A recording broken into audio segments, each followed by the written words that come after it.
দেখেও মানুষ অনেক খুশি।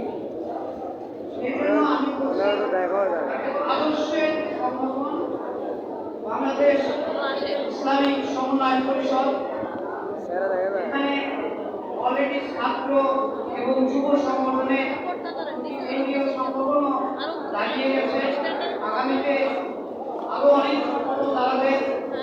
তো আমার মনে হয় যারা আসছে তাদের দিকে তাকিয়ে মনে হয় যে তারা কখনোই বন্যা নদীতে টাকা মেরে খাবে না, মানুষের পাশে দাঁড়াবে, মানুষের বিপদ আপদে দাঁড়াবে।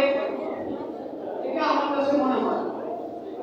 আপনারা দোয়া করবেন যেন এখানে যে সংগঠনগুলো কেন্দ্রীয়ভাবে হয়েছে ছাত্র এবং যুব সংগঠন এবং কেন্দ্রীয় কমিটি সবার জন্য দোয়া করবেন যেন তারা ভালো কাজ করতে পারে। কারণ যেহেতু সংগঠনের মাথায় ভালো কাজ করে, নিজের সবাই খারাপ কাজ করতে পারে না, পারবে না।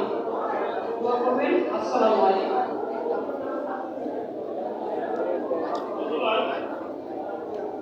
আমাদের সভাপতি সাহেবের ছোট্ট ছেলে আমার শেখ সাফওয়ান সরোয়ার তাকে একটি গজল করার জন্য অনুরোধ করছেন। আমরা এই ছোট্ট শিক্ষিত গজলটা শুনব।